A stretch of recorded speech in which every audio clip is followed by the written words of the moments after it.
The Checkpoint is presented by GM Pharma, the first international multinational pharmaceutical company in Georgia. GM Pharma, to serve those who need it most.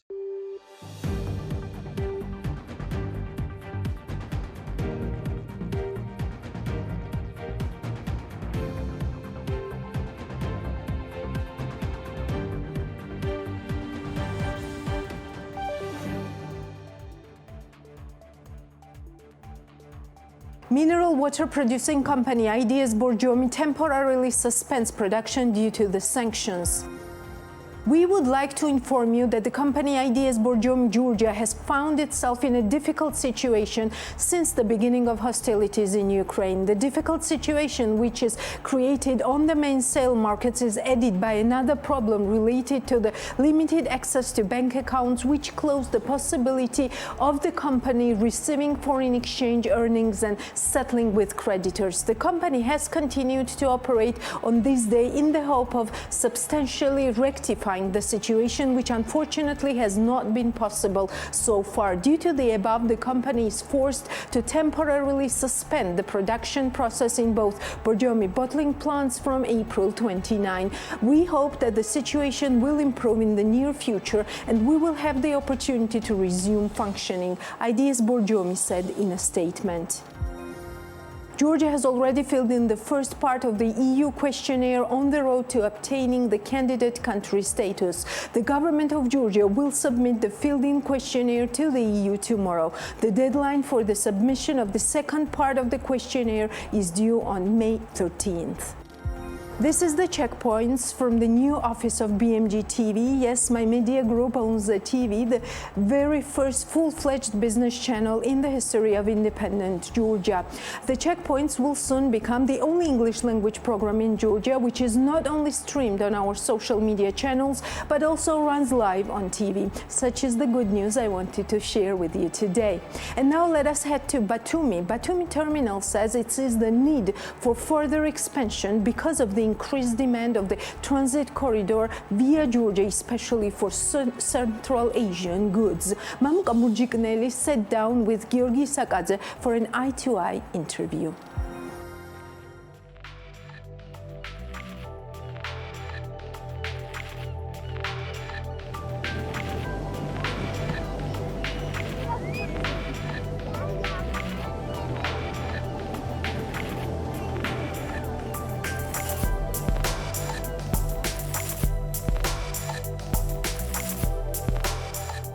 ეს პორტაკული.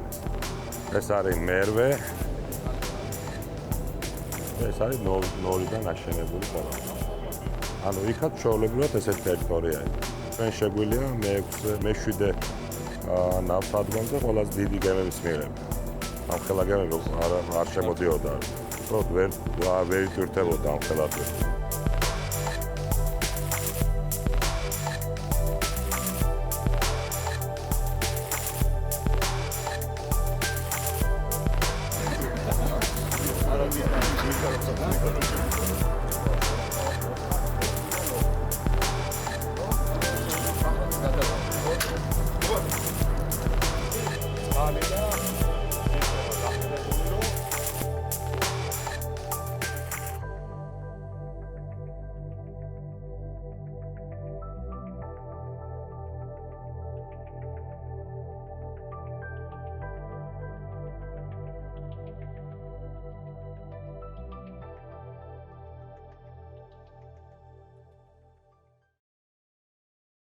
Mamuka, thanks for having us in Batumi. Thank you, Georgi, for coming. Thanks for hosting. Tell me, it's been a year already after official performing and presenting the terminal itself. How do we do? Where do we stand so far? And what are the results so far?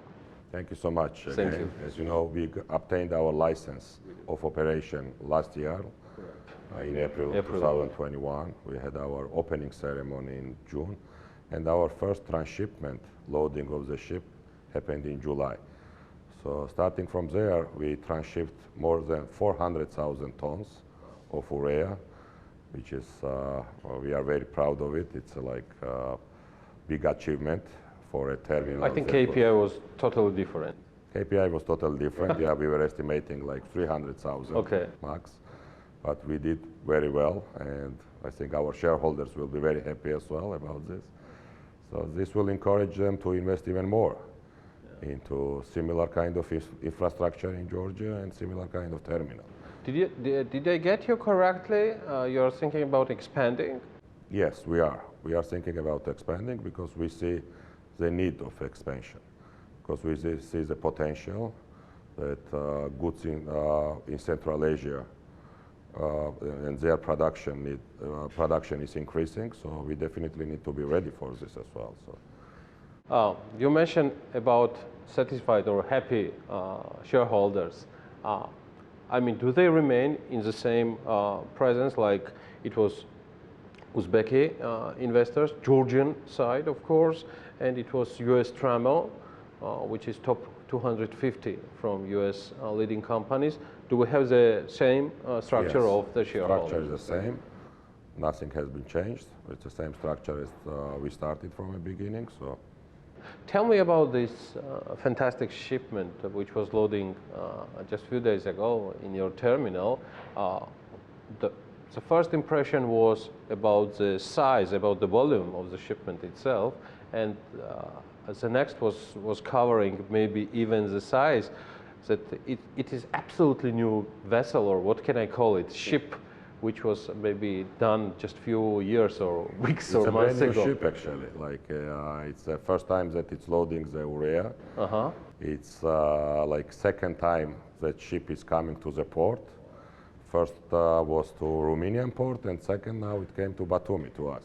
This is the biggest ship, and this will be the largest transshipment happening on the Georgian side. We will load about 46,250 tons, which will be the new record for us, a new record for Georgia as well.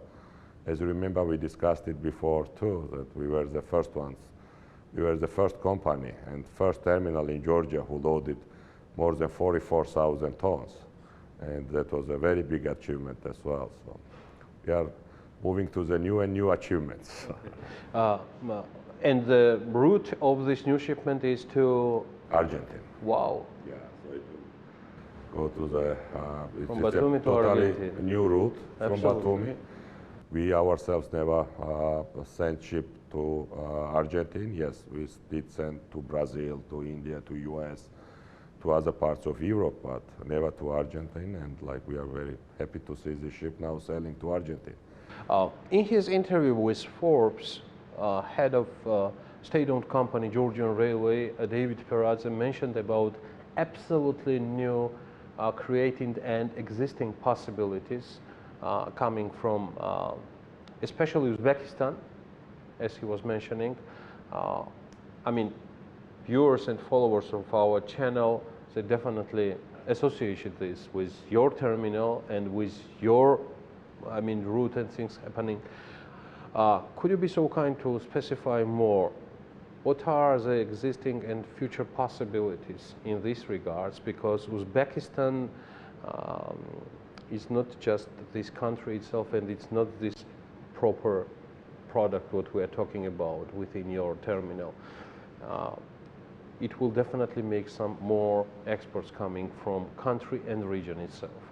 Are we ready for that? Thank you, George. Definitely. I watched that interview, and it's very good that Mr. Peradze mentioned that new goods are coming from Uzbekistan, and we as a group, we are very happy that we initiated this shipment from Uzbekistan of urea, and you are 100% correct. New shipments will follow because our partners in Central Asia see this as a very good potential and experience that they are getting, that it's a short route, safe route, and economically it's very good. So this is what's important. And I'm very sure that like new companies and new goods will be coming to our direction, to Georgia. Thank you so much. I hope soon I will be back here or visiting you in our new established TV. Thank you so much. And Thank hopefully next time you will visit us, we will have like new records to I think so. to be proud of as well. Things are changing. Yeah, you're absolutely right. In real-time situation. Good luck. Thank you.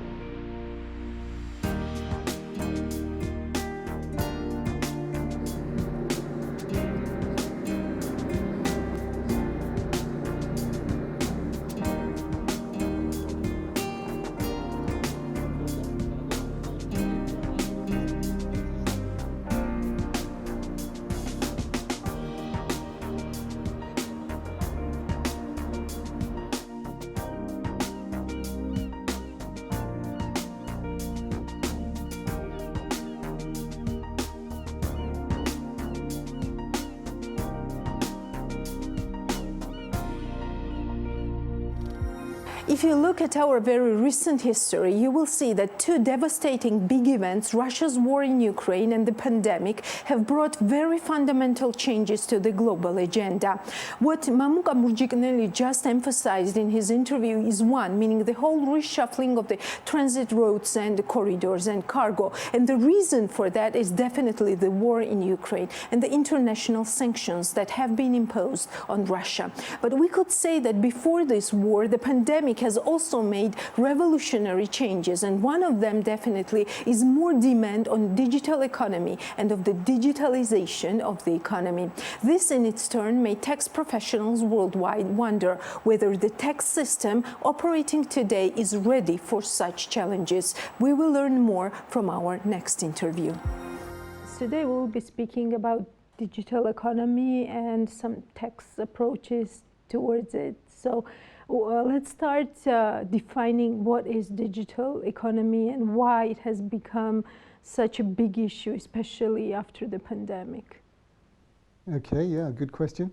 From a tax point of view, the digital economy is important because it's transforming the way in which we think about tax. And that is because the current tax rules, which were made in the 1920s, assumes that businesses are bricks and mortar. And now in the 21st century, it's obvious that businesses operate across borders without physical presence. And that means you have to rethink the way in which you tax companies in particular, because they don't have that physical presence. So it's important that we recognize a distinction between digital companies and the digital economy. And the new international tax rules made at the OECD are tackling the problem of the taxing the digitalization of the economy, not the taxation of digital companies, although some of those companies are very much a topic for discussion. What is the difference there precisely? Because these companies are part of the digital economy, right? Or because of them, the digitalization of the economy happens, right? The economy is digitalizing and is being used by all businesses. So even companies that say export handbags or furniture or cars, they're using digital technology in the way in which they operate sales, the way in which they operate distribution, the way in which they employ people. And that has changed fundamentally as a consequence of globalization. Now, the big digital platforms and companies, they are an extreme example of how digitalization is impacting the global economy, but it impacts on most companies. So the international tax rules that have been forged at the OECD in the last year tackle the entire problem, not just the problem of targeting one or two digital companies or digital platforms. Should Georgia be part of it? Because Georgia is still a developing country, right? I mean, it's in transition. It's not particularly OECD country. Should these rules apply to Georgia as well? Well, Georgia has joined an international coalition of countries in what we call the Inclusive Framework on BEPS. And that BEPS stands for Base Erosion and Profit Shifting. And that is the committee system, which gives a voice to all of those countries. They operate on an equal footing to solve the international tax problems of avoidance in particular. Now, what we anticipate is that the rules that were made last year, which are twofold, which maybe we'll come on to in a second, we anticipate that Georgia would benefit because of the reallocation of taxing rights, which we'll come on to, and that's what we call our Pillar 1, and our Pillar 2, which is the introduction of a global minimum tax, which will stop profit shifting around the world and will eradicate tax havens, giving more revenue globally. So although, as you say, Georgia is a relatively small economy, it will benefit from these new tax rules in revenue terms. And over the coming months, we're working with the government to try and pin down exactly the increase in revenues that could be anticipated in Georgia. Can we bring some specific example how that will work in Georgia's case, and what could be some of the challenges that Georgian companies might be facing during this process? The first pillar is designed to ensure a fairer distribution of profits and a reallocation of taxing rights. So what we will do is take approximately the top 100 most profitable companies and reallocate those profits according to market principles. So where a market like Georgia consumes products, or people in Georgia use services, they will benefit on the basis that they are a market. And currently there is no other way of properly taxing those companies that don't necessarily have a physical presence in Georgia.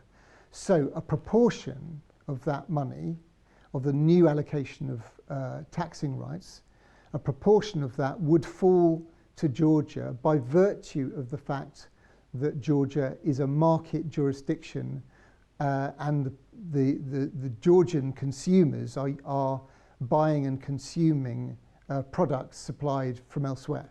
So what we anticipate is that $125 billion of profit are expected to be reallocated globally, a percentage of which, we don't quite know how much, would be allocated to Georgia.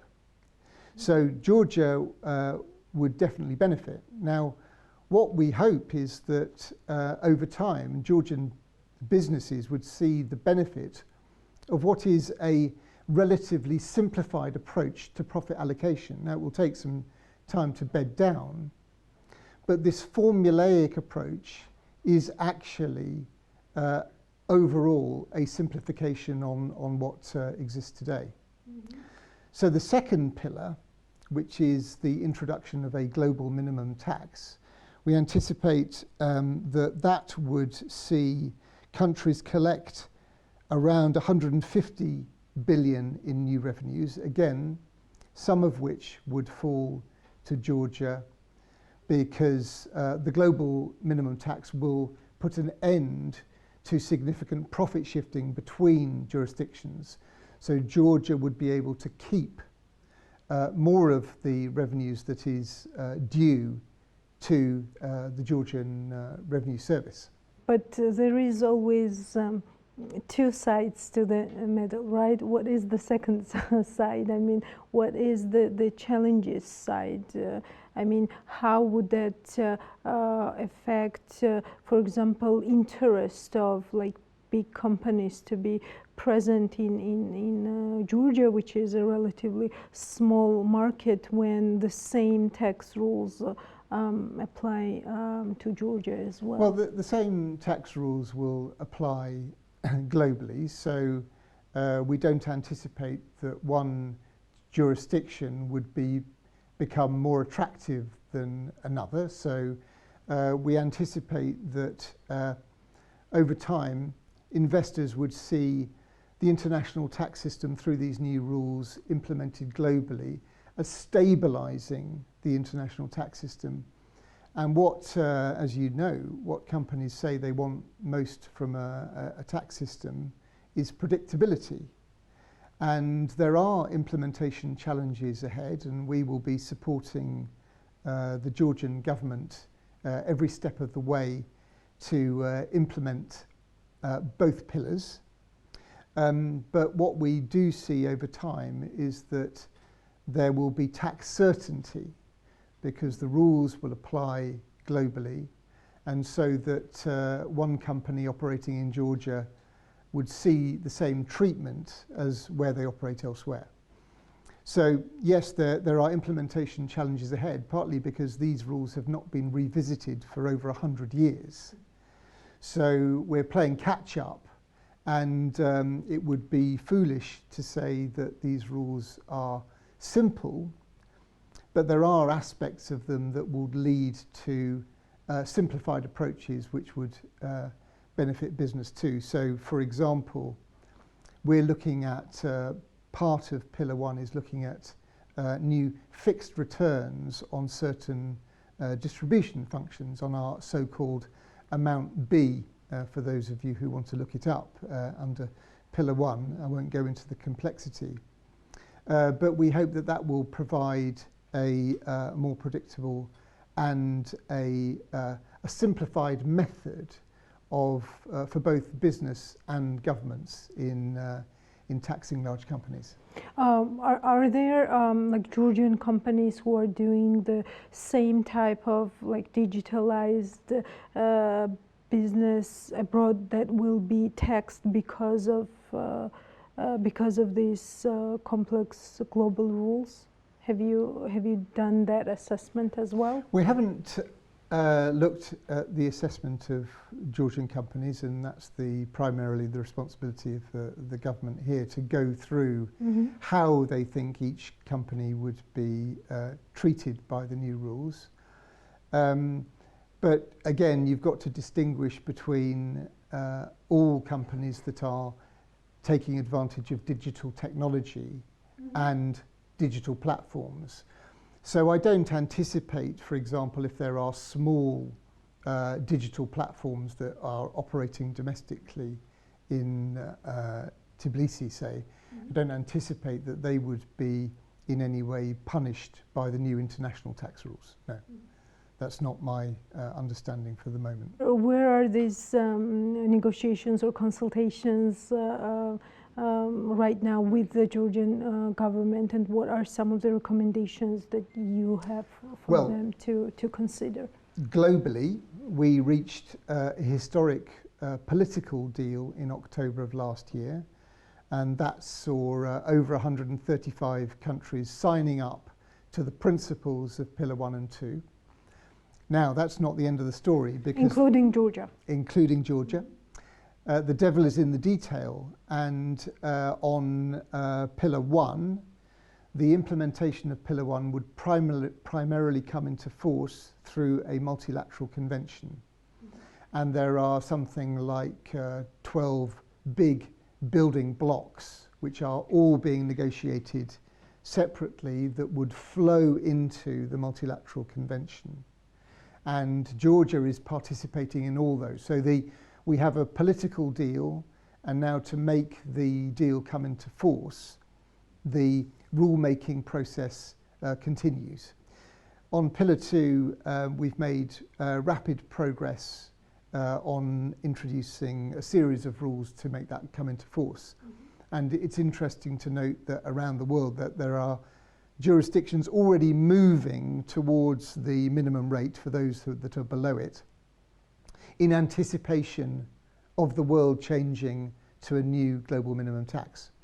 So implementation has not yet hit Georgia, but Georgian officials are very much part of the negotiations to fine-tune the rules and to make them come into force, and we anticipate by the end of this year that big progress will be made and implementation will have started by the end of this year.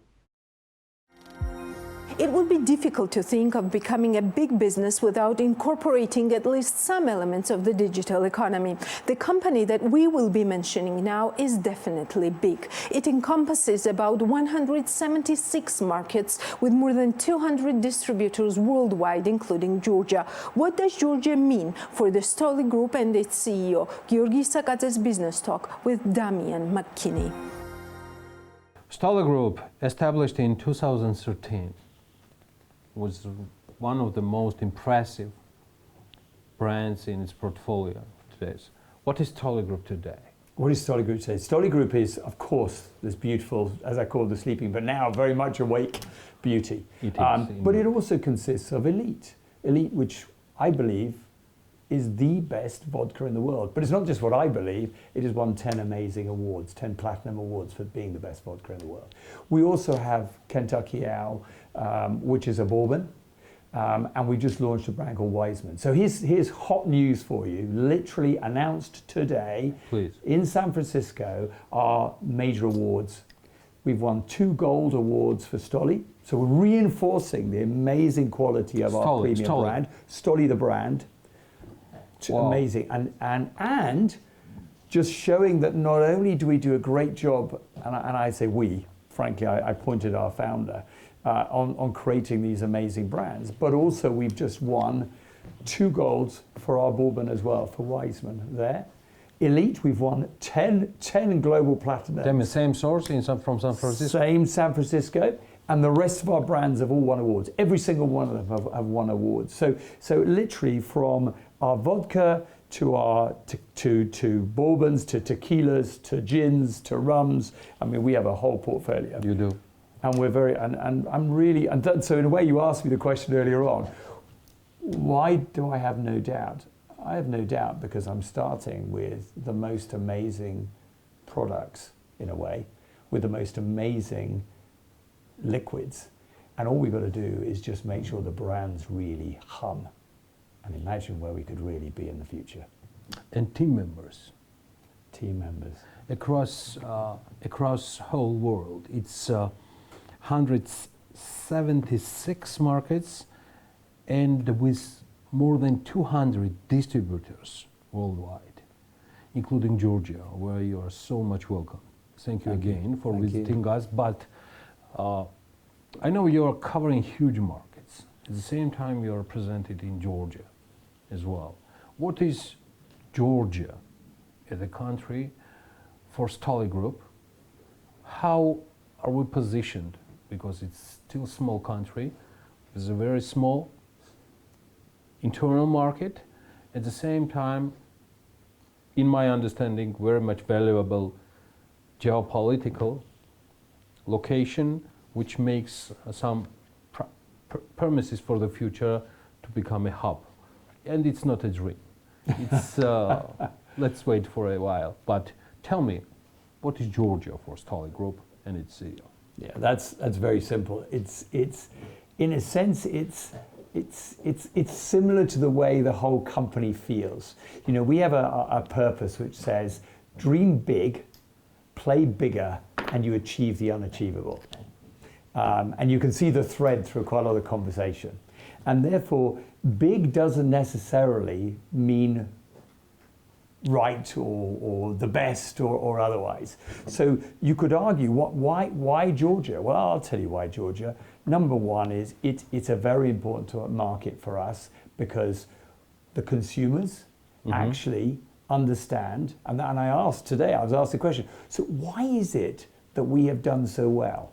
Well, I'll tell you why. It's because the consumers understand what the best vodka tastes like, and they're discerning. Secondly, it's a market where we have an amazing distributor, and that powerful word for me was a big part of that. Is not only do we have brands that cut through with the consumer, do we have a great culture, but really importantly, do we have the most amazing distributor partners who share a dream and who share the ability to bring something amazing to the table? And we have that here as well. So you imagine the combination So you of a have great both, brand, yeah. great brand. Oh, no, I it's have, three, yeah, I have correct. a great distributor, but I also have a team in Stas and my own team here. You imagine putting those three together. That's a hell of a cocktail, if you don't mind me saying. Yeah, indeed. So, is there anything, still, you know, from 2013, there are a lot of things that are happening around. At the same time, we have this story with new brand and things like that. I got you. You're fine with the local partners. We appreciate they are part of Georgian Business Society, very much respected. That's what I can definitely confirm. Right. And at the same time, you personally, as a CEO, global CEO of a very important brand portfolio worldwide, how is in general brand and all the products doing here? Are there any global consequences or problematic things happening with the local business climate or business operational wise? Yeah. Look, it's a great question, and this is about visible leadership. It's about being here. It's about recognizing what's important. I'm here because, I'll be really honest with you, I'm frustrated. But I'm here because it's important, and I'm here, and if I may have a couple of minutes, I'm here because I don't understand. If I go back to what I said earlier on, I don't understand how a brand like Stoli, which in 1997 was the trademark was bought legitimately on the open market using Price Waterhouse.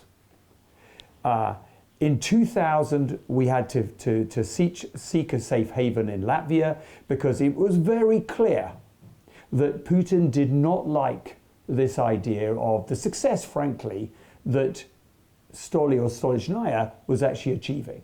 And he wanted an alternative approach to it. So FKP was born out of that.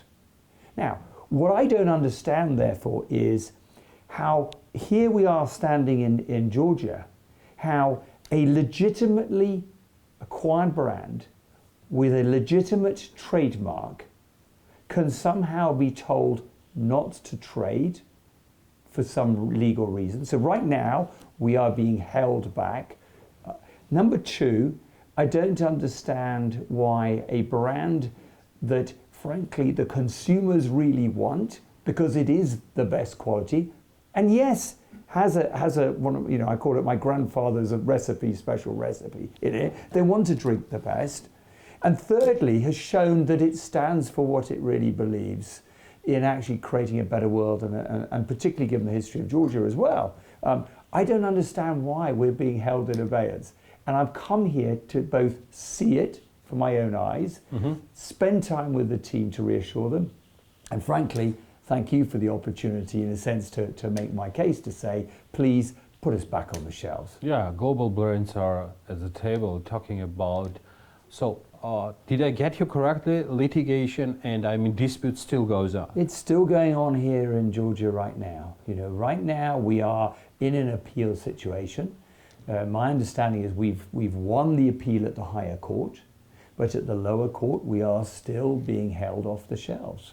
We're not allowed to distribute. While mentioning FKP, it means still Russian authorities. Yes. Definitely Yes. for It's a Russian 100%. agency. It's a Russian agency, 100% owned by the government. Absolutely. Absolutely. So here we are as a legitimate entrepreneurial business wanting to go about our legitimate right, being held back by a government-sponsored agency. I don't understand it. I shouldn't be mentioning you as a former Royal Marine. Well, yeah, of course I'm a Royal Marine Commander at heart. But that's aside. I mean, in this particular case, I just... This is a case happening especially in Georgia. In Georgia right now. Now, it's, of course, we have... Or is it a global problem? No, you're exactly right.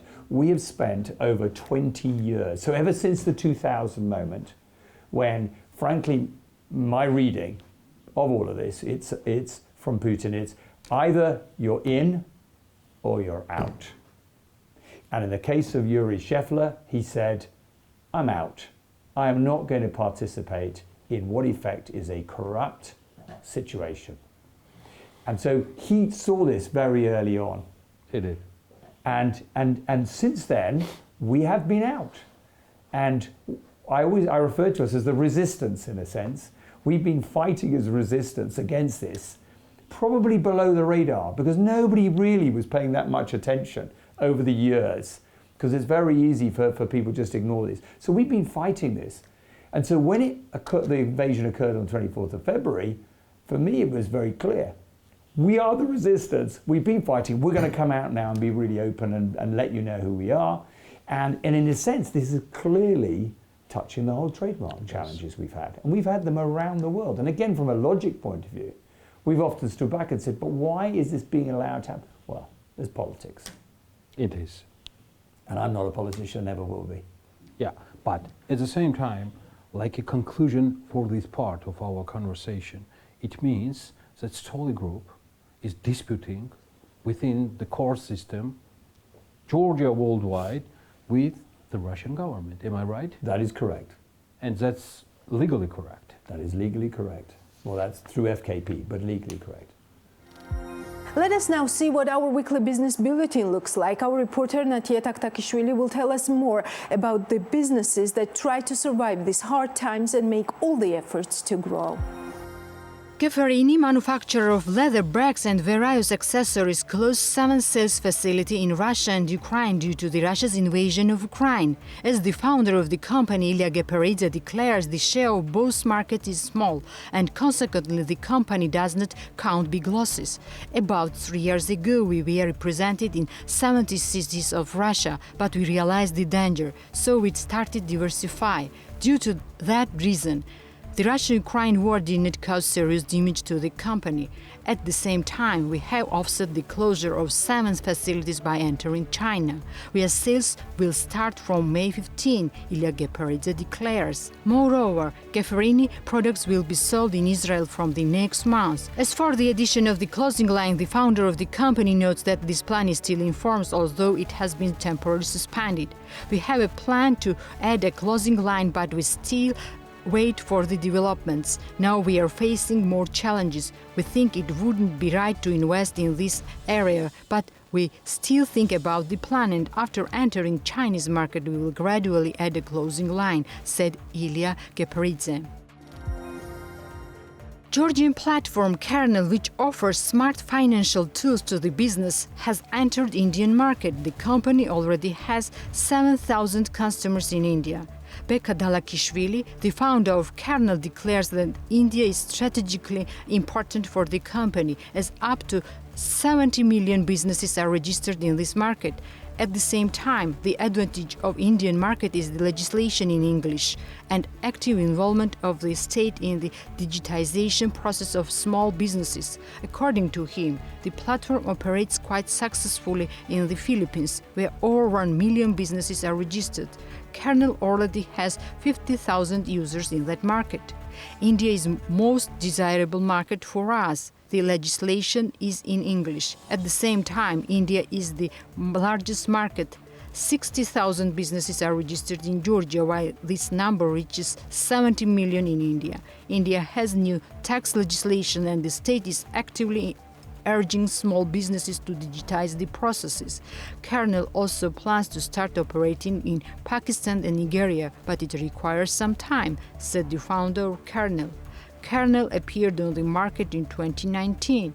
The platform also operates in Georgia, but the local market is small for the company.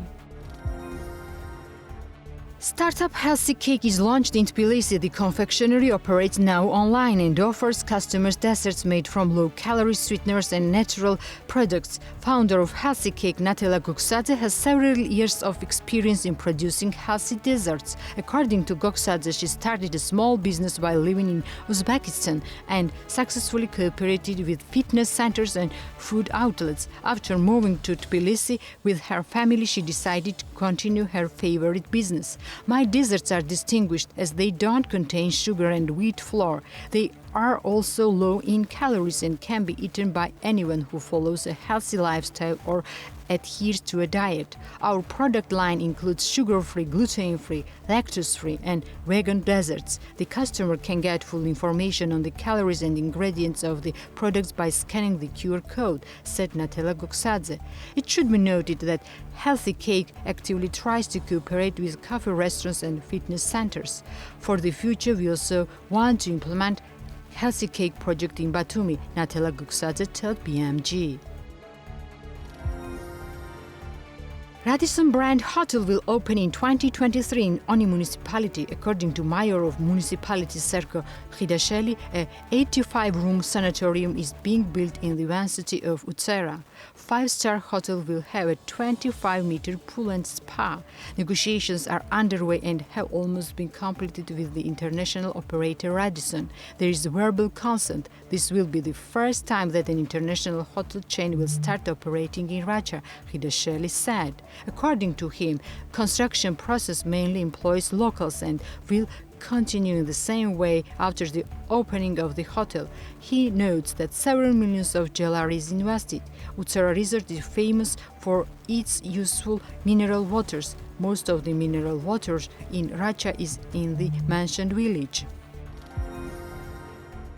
Wines produced from natural yeast are becoming more popular worldwide. They don't contain additives. Wine shop and bar Samuri combines up to 100 types of Georgian and up to 35 types of foreign natural wines, the prices of which ranges from 20 to 250 gelari. As Maya Chokhonelidze, co-founder of natural wine shop bar Samuri, declares they opened the shop over a year ago in Fabrica. We have transferred 5 square meter space into a place of fun, cognition and exchange of information about wine, Maya Chokhonelidze said. According to her, TBZ startup helped them to implement the idea with a loan of 42,000 gelari. We produce about 10,000 bottles of natural wine a year, 90% of which is exported. The export markets include Japan, the United States, European countries, and this year China has been added to the list, said the co-founder Samuri. Wine shop and bar Samuri employs 3 people at this stage. A 4-star hotel of international brand trademark collection by Wyndham opens in Grigolati. The official opening of the hotel is scheduled for May. Businessman Vasil Akhrakhadze invested $6 million in the construction of the hotel, and he also benefited from the co-financing program Enterprise Georgia. A 60-room hotel has 2 conference halls of different size, a large hall for 8,100 people and a small hall for 30 people. Trademark collection by Wyndham Grigolati will serve guests with 2 restaurants on the first and top floor. A spa center has been set up at the hotel where guests will be able to get wine and spa therapies and procedures under the auspice of David Tatishvili. Georgian clothing and accessories sales platform Faber is returning to the Ukrainian market with a new project to help the Ukrainian people and manufacturers. From May, Georgian customers will be able to buy clothes and accessories made by Ukrainians on Faber. Georgi Chugoshvili, co-founder of the company, told BMG that the authors of the new project were Ukrainian employees of Faber. As it's known, the online sales platform entered the Ukrainian market in August last year. However, after the start of the war, the company's 7-member Ukrainian team temporarily suspended operating. Georgi Chugoshvili says that local producers in Ukraine are already trying to revive their production, which needs support. Most of the Ukrainian producers were focused on the domestic market, but their purchasing power has decreased and now they still don't have the opportunity to buy clothes and accessories.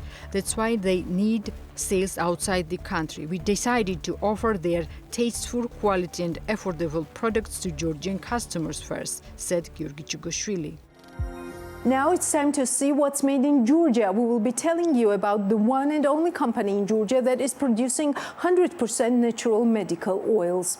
Khakabo uses such products as walnuts, almonds, pumpkins to produce 7 types of oils. Still being a new business on the market, plans are quite ambitious. Khakabo's founder tells the checkpoints that in 5 years, the Adigeni population will have turned in 1,000 tons of pumpkins. Here's what's made in Georgia.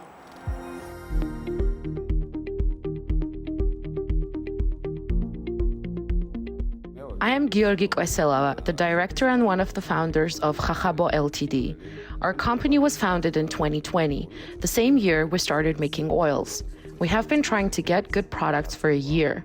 From January 2022, we started to actively sell the products on the internet. Our production started with the production of flaxseed oil. At this stage, we produce 7 types of oils, namely flax, pumpkin, chia, sesame, bitter almond, sweet almond, and walnut oil. The initial investment was about 500 lari. With this money, we bought the necessary equipment to crush the oils. At some point, we got the desired results, but it wasn't enough. Then we brought stronger equipment. At this stage, the volume of investment is about 140,000 lari. The price of our oil depends on the price of the raw materials. The minimum price starts from 28 lari. This is the price of the flaxseed oil, which lasts for 1 month. The maximum price is black currant oil, which is very expensive. 250 milligrams cost 145 lari. We have very big plans for the future. We want to bring back the flax culture to Georgia next year, but at this stage, we're preparing to apply for a grant. With the help of this grant, we want to receive pumpkins from the population of Adigeni district, where Georgian pumpkins are grown. We want to help them improve their lives and be able to cultivate the land.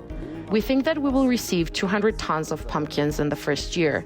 After 5 years, the number should increase to 1,000 tons. We also want to make our oil factory in Martkopi, which will be designed for 30 machines. We want to create cold-pressed juices without any concentrates. We also want to offer customers Georgian-made skincare face masks that are often imported and sold in pharmacies. Our products will be composed of our organic oils. If we receive funding in September, this enterprise will be ready for operation. We will start active production of these products from September.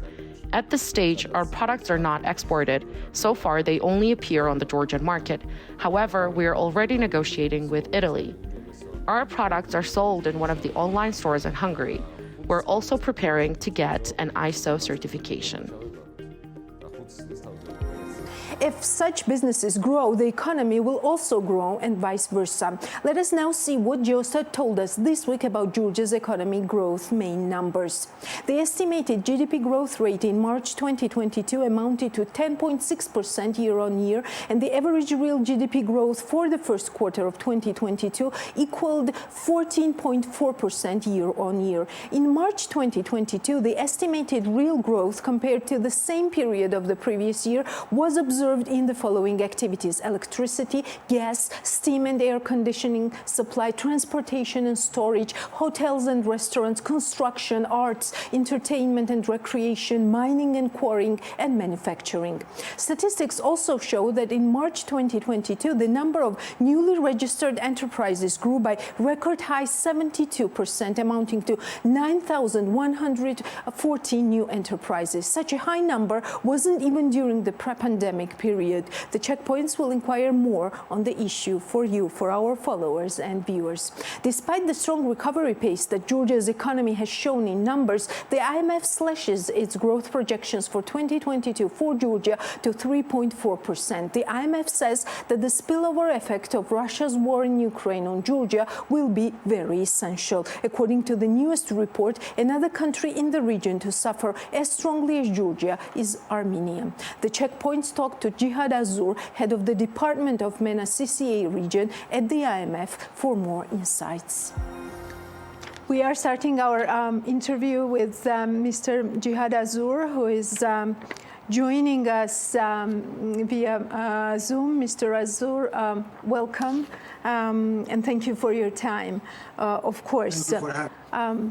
Mr. Azur, I will break our tradition of interviews and ask you about Georgia first, because everyone is very interested here in Georgia. What is the perspective of the new IMF program for Georgia? Do you know anything about it? Well, Eleni, thank you for having me. As you know, Georgia was enjoying strong recovery in 2021, and then the war in Ukraine came and affected the economic and financial situation in Georgia. After growth last year, that exceeded 10%. This year, Georgia will see a downgrade in growth to 3.4%. As you know, Georgia and the fund have a very long collaborative relationship. Several programs of reforms were introduced by Georgia, supported by the fund. As you know, recently we have reached staff level agreement. The team from the fund working on Georgia with the authorities that has as an objective to accompany Georgia in the next round of reforms and transformation. Yes, of course, I know that you cannot be talking much about the program before it is approved by the board, and we know that it will be by the end of May, and we're looking for that decision. But what do you know so far? What we have talked in our last interview, it was about a year ago.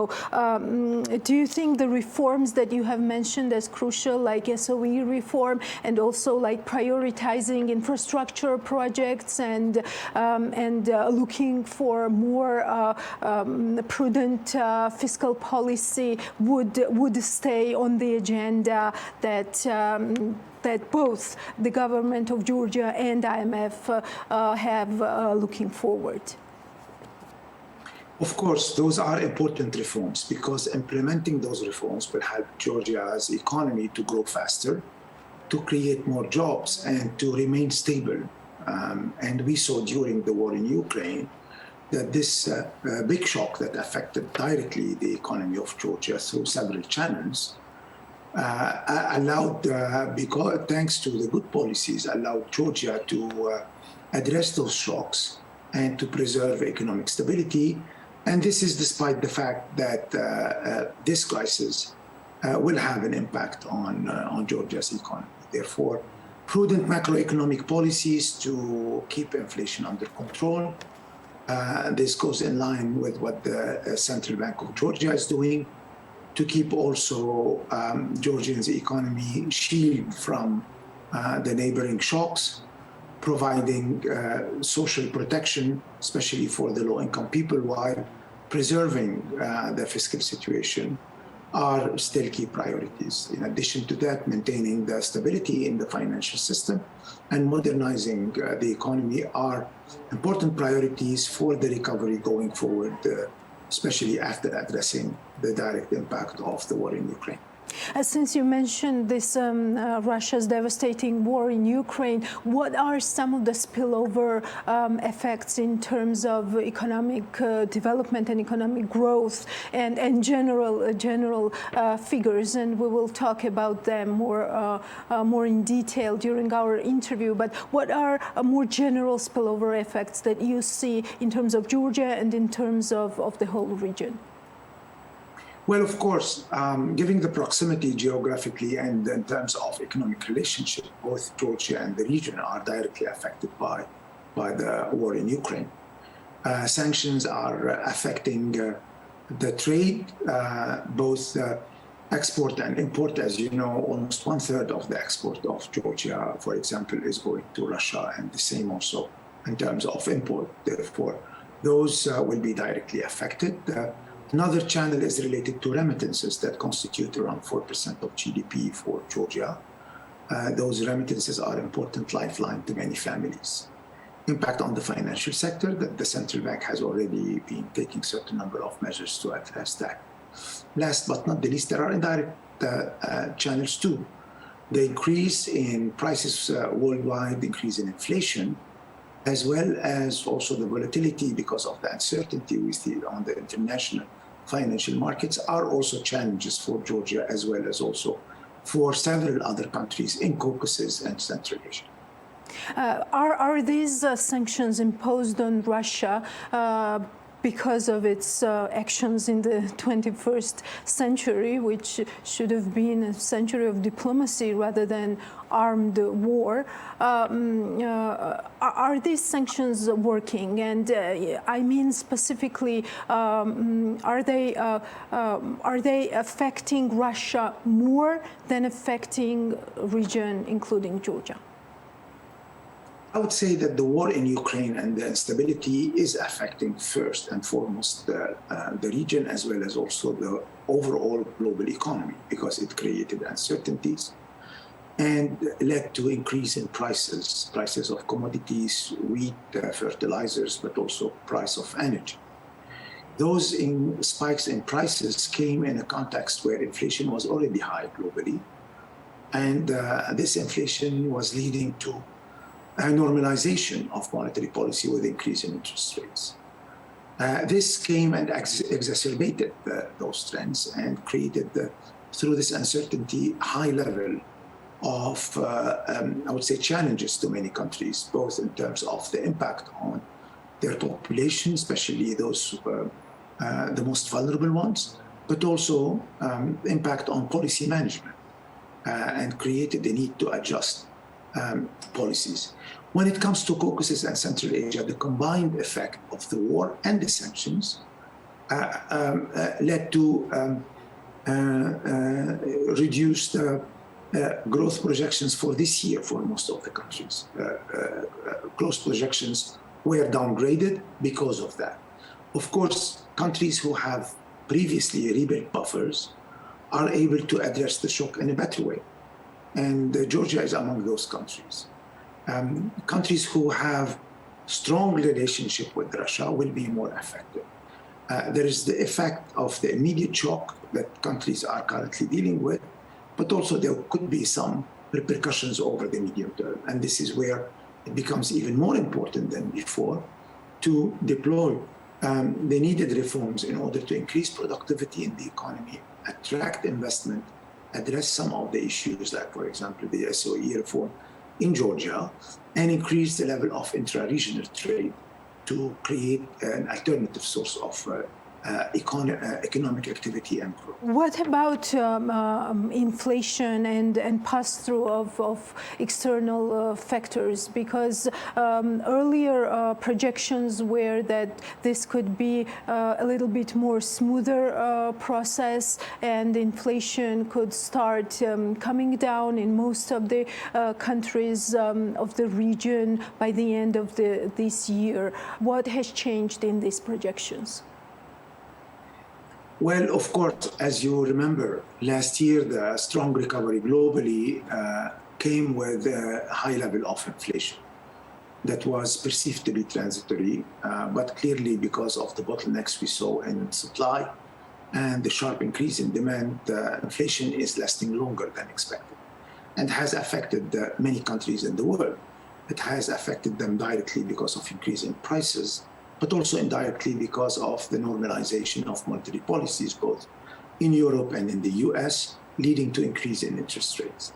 Therefore, we had this issue to start before the war in Ukraine. The war in Ukraine has exacerbated that, has created additional pressure points, especially for those who have direct impact from this war.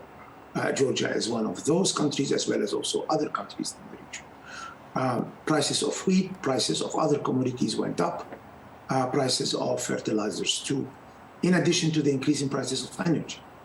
This is an additional challenge that countries need to face.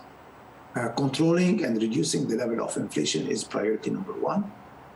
Addressing the impact of increasing price of goods and services on the low-income people by redirecting social support and by targeting and redirecting social support to protect the low-income people, maintain a good level of coordination between fiscal, monetary, and exchange rate policy to reduce the impact of those external shocks, are priorities that governments and central bank in the region need to contemplate and to accelerate. The good news is many countries in the region have already done the right measures, both in terms of adjusting their exchange rate and showing through flexibility how this could shield and protect the economy. Also using the monetary policy instruments in order to reduce the risk of hyperinflation or a risk of having this inflation becoming more entrenched. despite this, real GDP growth projections also face some downside risks, so to say, right? This means that budget revenues might suffer. How do you think keeping the track in policy, in economic policy making, which is backed by again some incentives, paying some incentives from the budget, does this seem sustainable? Because that's what we are seeing. Yet what Prime Minister, what the government is talking about. Prudent fiscal policy is very important because also in time of high inflation, you don't want to increase the pressure on prices by increasing the level of public spending. However, it's very important to redirect spending and privilege social protection as well as also public investment. Social protection in order to alleviate the pressure of high inflation on the vulnerable groups. Investment spending in order to prepare the economy for a fast and inclusive recovery. Those are the priorities. On the other hand, keeping revenues or domestic revenues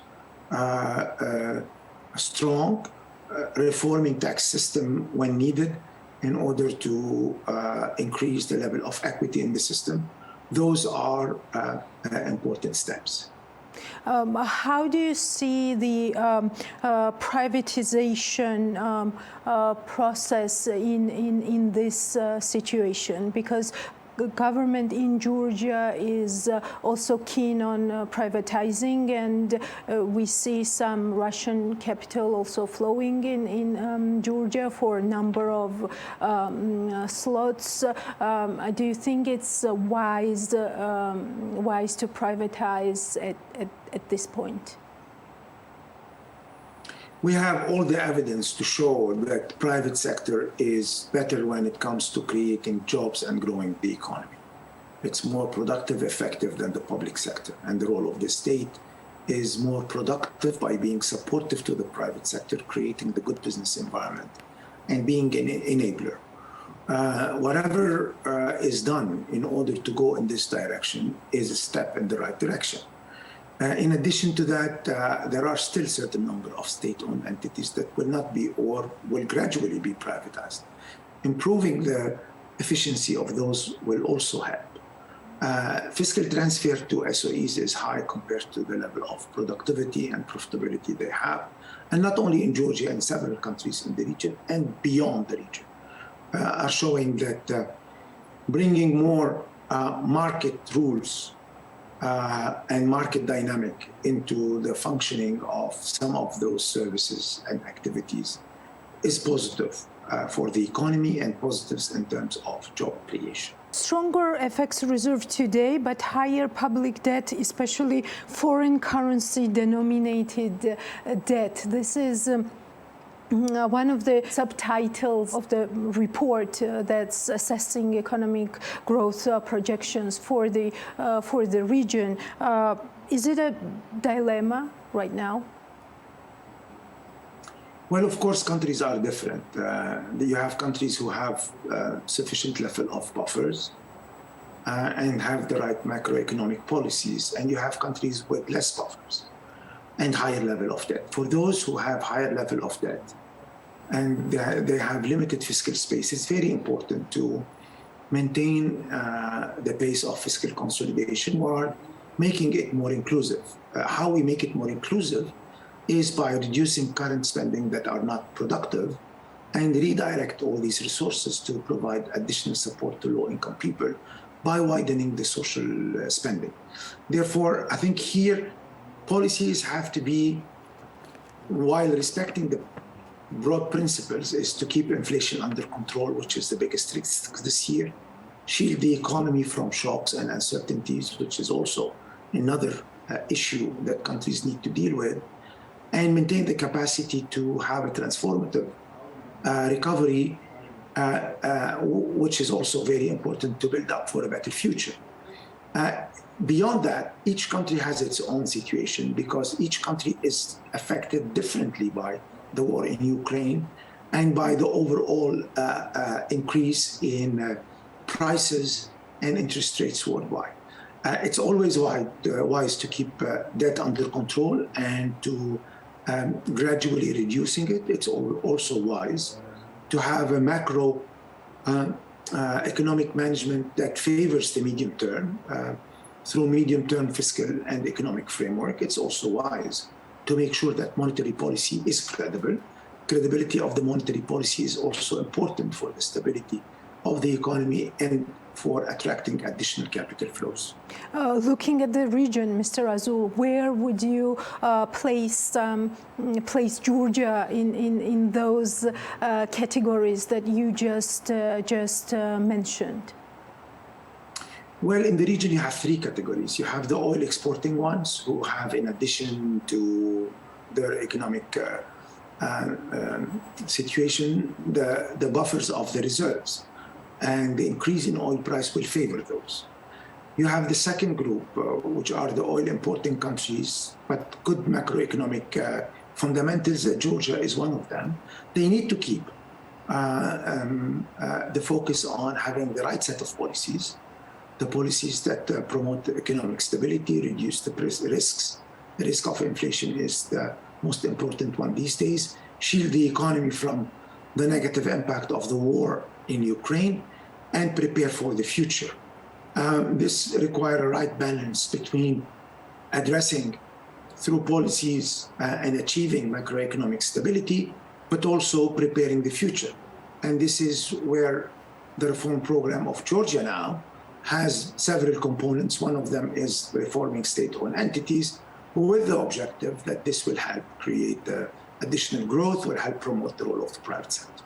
Does that also imply that monetary policy in Georgia should stay on its strict side, so to say?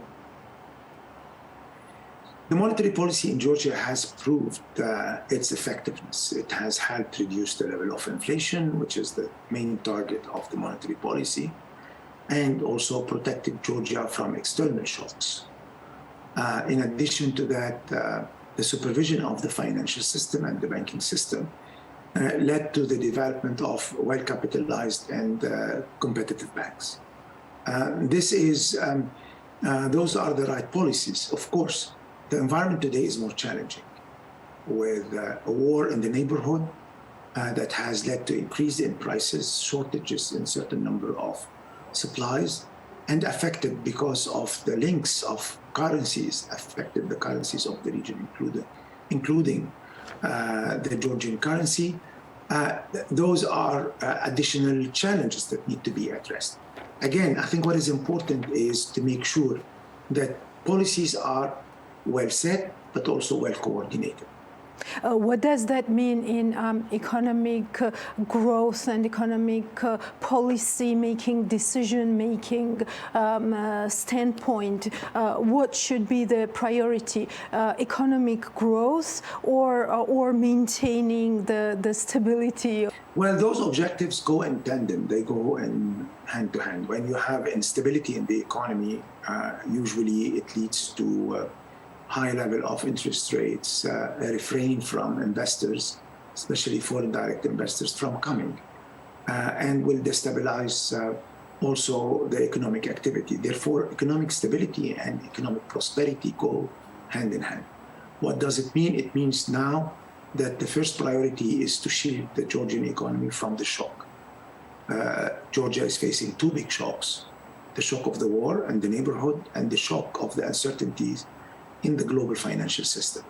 Second is to make sure that the economy that is recovering from the COVID crisis is addressing the scarring that in any economy were perceived after the COVID first shock. In the case of Georgia, I'm sure that the tourism sector and a certain number of other sectors were affected. Three is maintain a good level of social protection that allows those who are in fragility and in need to be supported, and also build very strong social system that creates new generation of well-educated Georgians and also provide the right level of healthcare support. Last but not the least is to promote through predictable economic policies a good framework for the private sector to grow. And my last question, and thank you for this interview. It is always very interesting talking to you, and time flies by. Thank you for your time once again. My last question: what is IMF's stance on international sanctions, and what is its message for the countries that it works with? Because this is a very diverse pool of countries.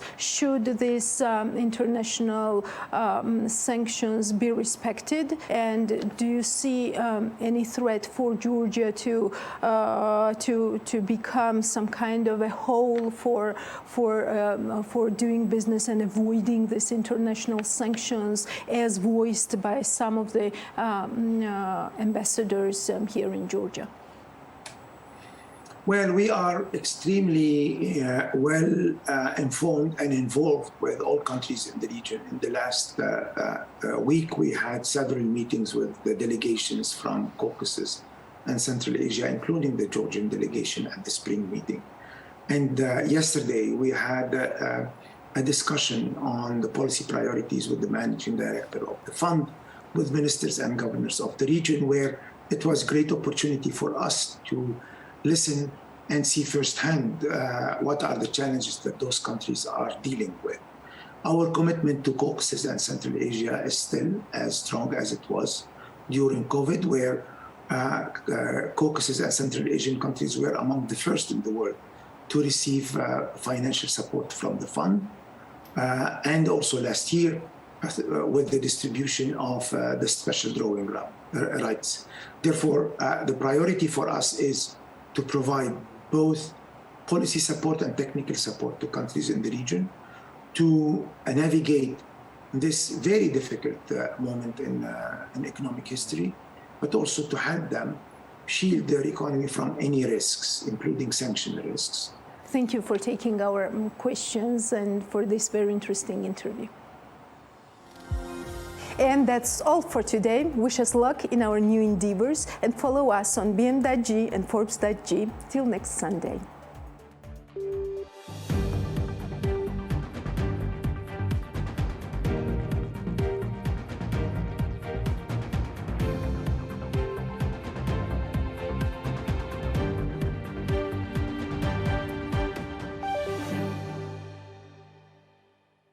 The Checkpoint is presented by GM Pharma, the first international multinational pharmaceutical company in Georgia. GM Pharma, to serve those who need it most.